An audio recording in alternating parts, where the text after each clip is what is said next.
पोटली जैसे जैसे चढ़ाते जाओगे ये घुटना बदलने की जरूरत नहीं पड़ेगी, डुकरिया ऐसी चलेगी।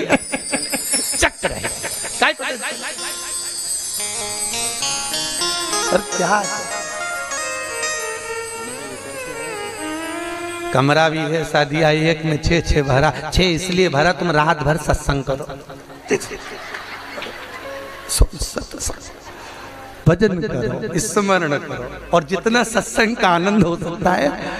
अपनों के बीच में तो हमेशा रहते हो, पर दूसरे को एडजस्ट करना तो सीखो। जरा विचार करो, तुम अपने कमरे में दूसरे को एडजस्ट नहीं कर रही तो ऊपर जाएगी तो भोलेनाथ कैसे एडजस्ट करेगा? सोचो तो शरीर है, विचार तो करो।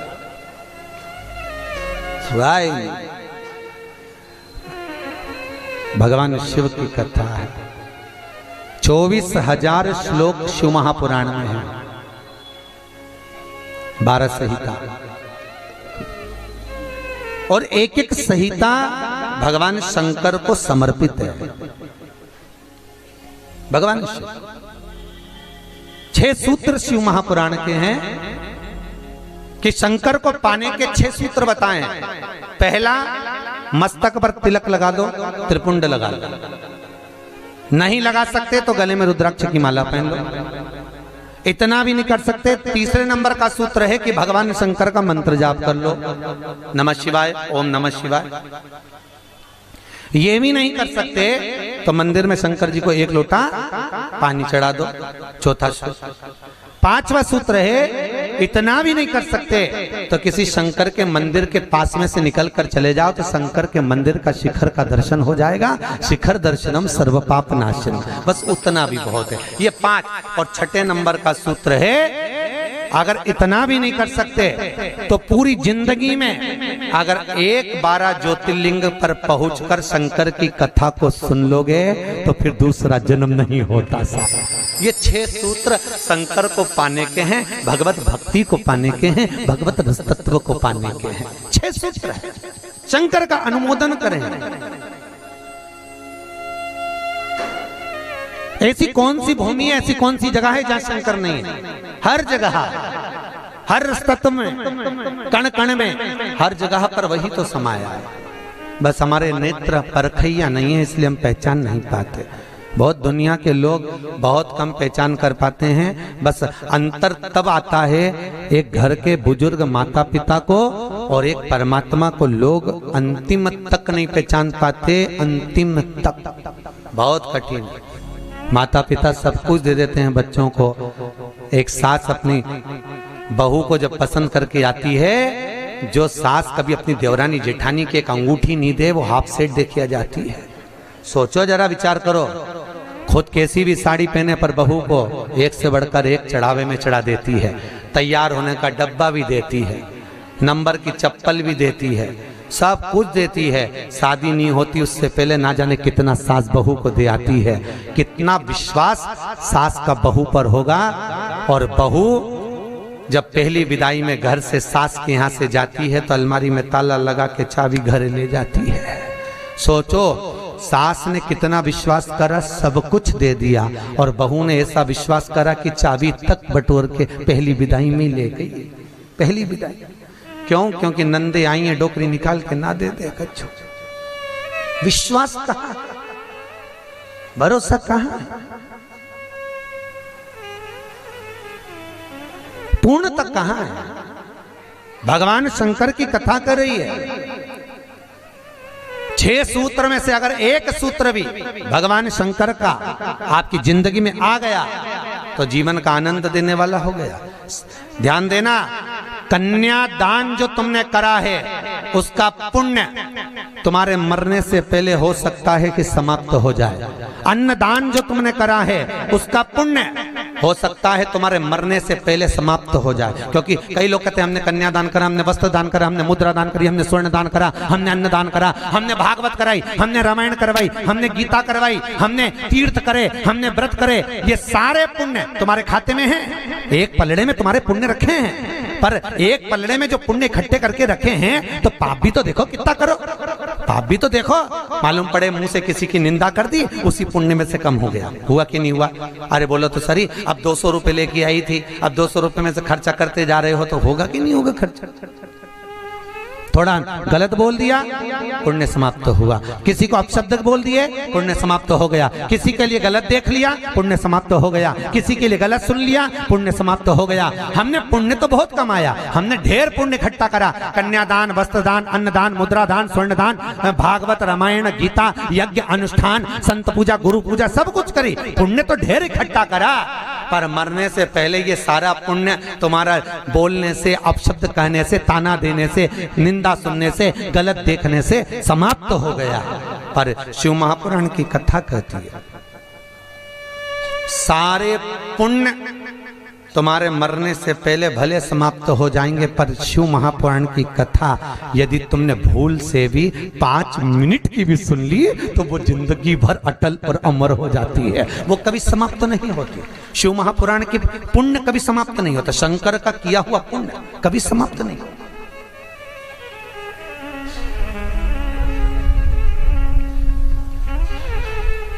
आज वो कोई कह रहा था, गुरुजी वो हम पोटलियां बना के लाए हैं तो एक एक मंदिर में पोटली चढ़ाएं और कई चढ़ाएं। हमने कहा लो, आए हो इतनी दूर तीर्थ करने के लिए, 5 रुपया 10 रुपया 2 रुपया करो, जो तुम्हारी मर्जी पड़े चढ़ाओ।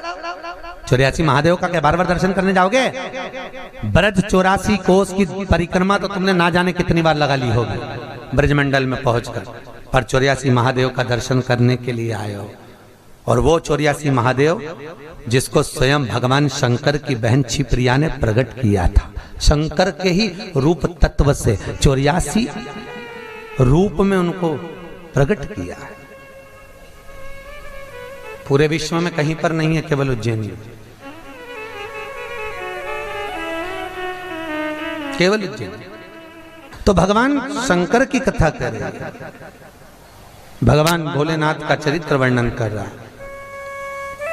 6 सूत्र में से एक सूत्र भी अपनी जिंदगी में उतारा तो जीवन सार्थक हो गया। मात्र भगवान शंकर की पावन कथा का रसतत्व ग्रहण करें। एक देवराज नाम का ब्राह्मण शरीर में ताप पड़ गया, और शरीर में ताप पड़ने के कारण बहुत ताप पड़ा तो शंकर के मंदिर में पहुंच गया, बैठा। अब वहां तो थोड़ी थोड़ी देर में शंकर के मंदिर में कथा हो रही थी, प्रवचन चल रहे थे, शिव महापुराण का चरित्र चल रहा था, और ये थोड़ी थोड़ी देर में पंडित जी चिल्लाए हर हर महादेव। अब जैसे ही पंडित जी चिल्लाए तो इसके शरीर में ताप पड़े, इसको आ रहा बुखार। अब बुखार आए और कहीं का चिल्लाए, सिर दर्द हो और कहीं का चिल्लाए तो बड़ा बुरा लगे महाराज। अब इसको तो बड़ा अंदर से खटकाओ कि बताओ मेरे तो शरीर में ताप पड़ रहा है, महाराज हर हर महादेव चिल्ला रहा, पर बोल सकता नहीं। ताप पढ़ते पढ़ते पढ़ते पढ़ते थोड़ी देर में ये यहाँ से चला शंकर के मंदिर से कथा श्रवण कर कर थोड़ी देर, भले ताप पड़ा, बुखार आया, सिर दर्द हुआ, सब कुछ हुआ, पर शंकर की कथा तो शरीर में पहुंच गई, इस आत्मा तक पहुंच गई। होता है जब घर से चले होगे तो सोचे पाँव दुख रहा है, बुखार आ रहा है, सर दर्द हो रहा, ये हो रहा, वो हो रहा, पर शंकर के धाम में पहुंच गए तो अब ये सोच लो कि तुम शंकर के हो गए, तुम शिव के। यहाँ बिठले सेवा समिति के कहने पर नहीं आए, यहाँ पाठक जी के कहने पर नहीं आए, यहाँ हमारे कहने पर नहीं आए, यहाँ तो हम भी बुलाते तो तुम नहीं आते, क्योंकि ये नगरी महाकाल की है। महाकाल का राजा है महाकाल, और महाकाल राजा का एक नियम है, यहाँ कोई राजा, कोई मंत्री, कोई बड़े से बड़ा राजपाट वाला इस नगरी में रात नहीं रुक सकता, यहाँ का नियम है। क्योंकि यहाँ एक ही राजा, कौन सा? महाकाल राजा, बस उसी का राज्य चलता। तो जब उसके घर में आए हो तो हम कौन बुलाने वाले? बोलो तो सही। उसने बुलाया, उसने ठहराया, उसने खिलाया, उसने घुमाया, 5 दिन घूमो फिरो, उसका दर्शन करो, आनंद करो, घरे जा। घर वाले पूछे कहाँ गई थी तो कहना महाकाल के घर गई थी, उसने बुलाया। रामकृष्ण परमहंस जी से एक ने कहा, रामकृष्ण परमहंस जी से बोले, अरे रामकृष्ण परमहंस जी,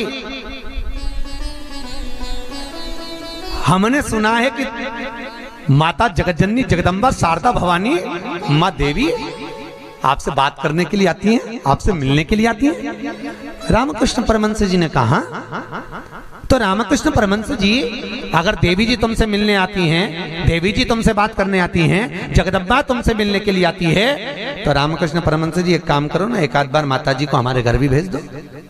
हंसी उड़ाने वाले तो कुछ भी बोल देते हैं, एक आध बार माता जी को हमारे घर भेज दो। रामकृष्ण परमहंस जी ने कहा ठीक है, एड्रेस बता दो, देवी जी को तुम्हारे घर भेज देंगे।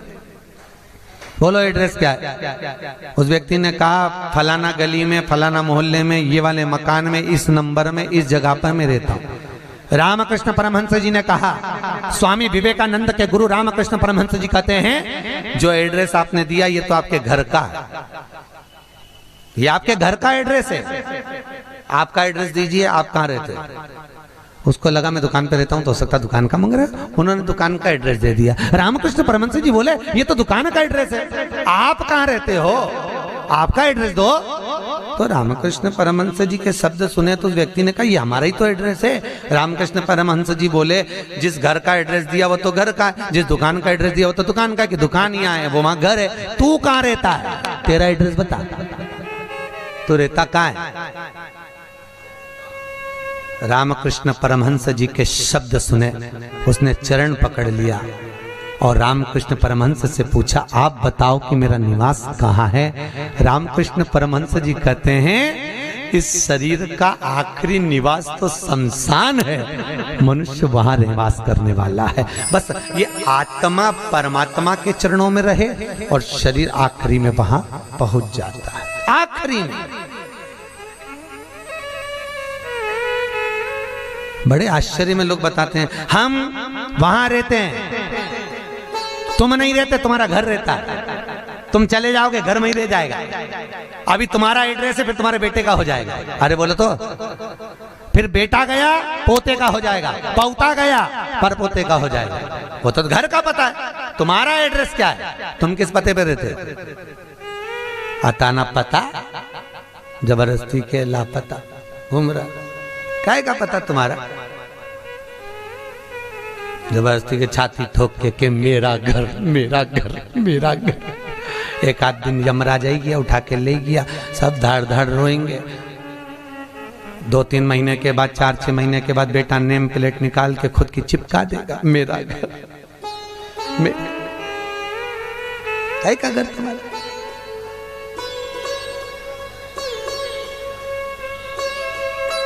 क्या कहा सज धज के जिस दिन मौत की सहजादी आएगी न सोना। हमसे भी लोग कहते हैं गुरुजी तुम कथा वाचते हो इतना सारा सोना मोना पहन के पहनते हो, तो हमने कहा जजमान लोग दे तो क्यों नहीं पहने। अरे बोलो तो दीजिए, कई करे कई बाद में जोड़ जोड़ के औलाद के देखे ना, तो है तो तुम्हारे पास भी, बस तुम भी जोड़ जोड़ के लाकर में अलमारी में लाकर में, और एक आध दिन मर गई और सारा पड़ा की पड़ा रह गया, ऊपर जाके याद करेगी वाला हार तो पीना ही नहीं, फिर कई मतलब का सब पहना कई करे वो कर।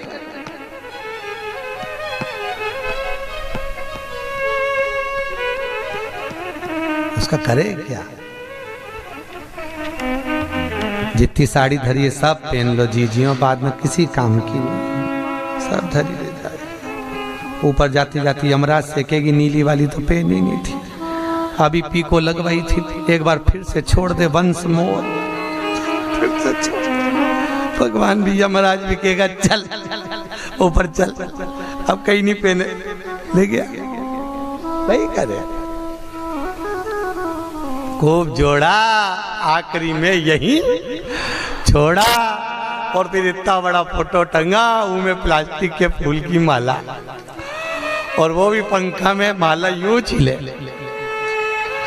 पंखा में माला हिले और डोकरी फोटो में स्माइल दे। वो डोकरी भी इसलिए स्माइल दे कि बेटी हम भी जोड़ जोड़ के मर गए, यही टंग गए, तुझे भी टंगना है, इसलिए डोकरी भी हंसे, यही टंगे से जोड़ो। कुछ नहीं खाया, खूब जोड़ा, खाना खाने की फुर्सत नहीं थी, साहब सवेरे 8 बजे से रात को 10 बजे तक दुकान नहीं छूटे, नहीं छूटे। एक एक ग्राहक के लिए बैठा दिया और आखिरी में सब छोड़ के घर के लोग अर्थी पे भी ले गए तो बांध के ले गए, सबको मालूम है मर गया। उसके बाद भी ना जाने क्यों बांध के ले जाते और खींच खींच के बांध, खींच और खींच और खींच। अरे सबको मालूम है मर गया, कोई भगेगा थोड़ी ना, काय को खींच, हल्की बल्कि बांध दो, ले जाना तो है नहीं, और खींच खींच के बांधी, क्योंकि इनको डर इस बात का लग रहा, उठ के भग गया, अब उनको तो कुर्सी भरना, उसकी जगह दूसरे को ले गया तो इसी को ले चलो, जैसे कहा करो उसका क्या। सज धज के जिस दिन मौत की शहजादी आएगी, न सोना काम आएगा न चांदी। छोटा सा तू कितने बड़े अरमान हैं तेरे, मट्टी का तू सोने जैसा मान है तेरे। मेरे को नहीं जानते, मेरे को नहीं पहचानते। अरे भेरू तुझे तो सब जाने, कोई नहीं, मेरे को नहीं जानते। मट्टी का तू सोने जैसा मान है तेरे, मट्टी की काया एक दिन मट्टी मिल जाएगी, न सोना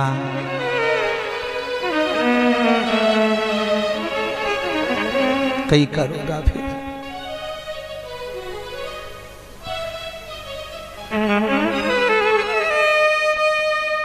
गीता वाटिका गीता प्रेस में कथा बाची, क्या 3-4 साल हो गए, गीता प्रेस गीता वाटिका। उन्होंने कहा गीता वाटिका वालों, गुरु जी हमारा गीता प्रेस वालों की ओर से कैंसर हॉस्पिटल चलता है गोरखपुर में, आप चलिए। देखने गए, बड़े बड़े करोड़पति भी अटैची लेकर पैसे की खड़े थे कि मेरे पिता के कैंसर ठीक कर दीजिए।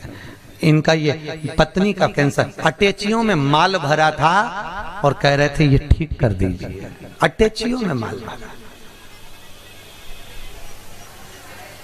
काम आ सकता है, अटैची भर कर रखी हुई है, पर शिव महापुराण की कथा कहती है जहां पर औषधि भी काम नहीं करती, वहां पर शिव की करुणा काम कर जाती है और कृपा बरसा देती है। शिव की कृपा, शंकर करुणा करता। तुम एक बार विश्वास रखो उस शिव पर, उस शंकर पर। देवराज ने प्राणों को त्यागा, प्राणों को त्यागा तो भगवान शंकर के धाम में चले गया, क्योंकि भले 5 मिनट की भी कथा सुनी हो, चलते चलते भी अगर शिव महापुराण तुम्हारे कानों में पड़ गई हो, चलते चलते भी अगर तुम्हारे कानों में एक शब्द भी शंकर की कथा का मिल गया हो, तो वो शंकर की कथा कभी छिन्नित नहीं होती, वो शंकर से मिला देती है। शंकर शिव से मिला, देवराज मोक्ष पा गए। फिर अगला चरित्र सुनाया, एक बिंदुक नाम का ब्राह्मण जिसकी धर्मपत्नी का नाम था चंचुला देवी। बिंदुक जो भी लाता वो चंचुला को लाकर देता। क्यों देता? क्योंकि पति का नाम केवल पति है, पर पत्नी का नाम धर्म पत्नी है। पति कुछ भी कमाई कर लाएगा वो अपनी धर्म पत्नी को देगा, क्योंकि ये धर्म में लगाती रहेगी। अगर ये मेरी कमाई को धर्म में लगाएगी तो मुझे भी बैकुंठ तक तो ले ही जाएगी। ये धर्म पत्नी है, धर्म पत्नी।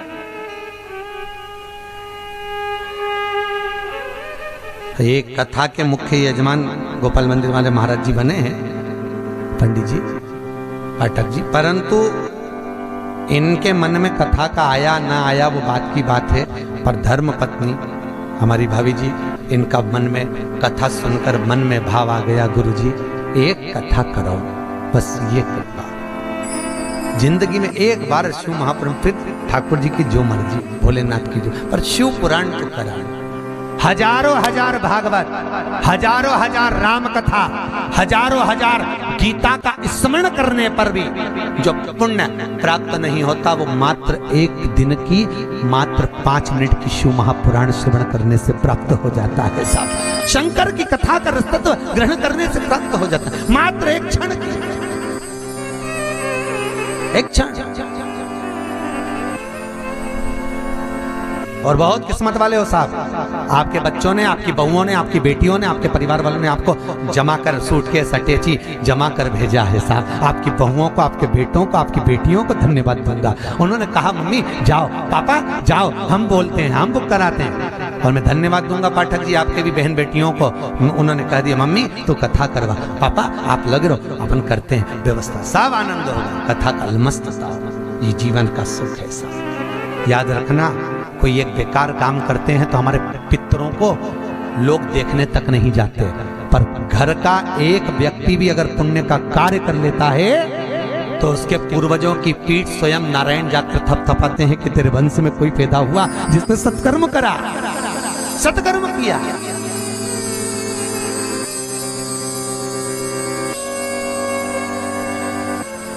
पुण्यता। और ये मुख्य यजमान जो बने ये बहुत करोड़पति नहीं है, मंदिर के पुजारी जी हैं। भोपाल मंदिर में पंडिताई करते हैं, पूजा पाठ करते हैं।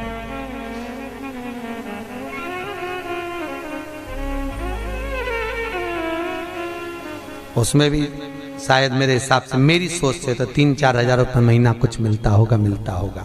उसके बाद भी मन देखिए कि नहीं, कथा रस तत्व हो महाराज, श्रवण करें, जीवन का सुख पाए। और ये इनके ऊपर जो कृपा हुई है ये पूर्वजों की हुई है कहीं, और आपके ऊपर जो कृपा है, आप जो यहाँ महाकाल की नगरी में बैठे तो तुम्हारा तो है, पर तुम्हारे भी पितरों की ना जाने कितने पूर्वजों का आशीर्वाद होगा। उन्होंने धक्का मारकर तुम्हें महाकाल की नगरी में भेज दिया। कहीं पूर्वजों की, कहीं पितरों का आशीर्वाद, कहीं आहूत और वासुकों का आशीर्वाद जो हमको परमात्मा की शरणागति तक लेकर जा रहा है, भगवान के चरणारविंद तक लेकर। बिंदु को जो लेकर आता वो चंचुला देवी को देता, चंचुला देवी उसको भोग में लगा लेती है, पर चंचुला कभी धर्म में नहीं लगाती। धर्म पत्नी का लक्षण है कि पति की कमाई का एक अंश निकाले और वो ले जाकर कहीं सत्कर्म में, कहीं धर्म में लगा दे। एक अंश निकाल कर वो धर्म में लगाए तो धर्म पत्नी है। पर आजकल की पत्नियां ऐसी हैं, निकालती तो हैं पति की कमाई का, पर सब डेंटिंग पेंटिंग में लगाया थी, वो धर्म में लगा ही नहीं पाती, धर्म में लगे ही नहीं। वो कितना ही प्रयास करें। कई माताओं की आदत रहती है हर बार सोचे सत्यनारायण की कथा कराऊंगी, सत्यनारायण की कथा कराऊंगी,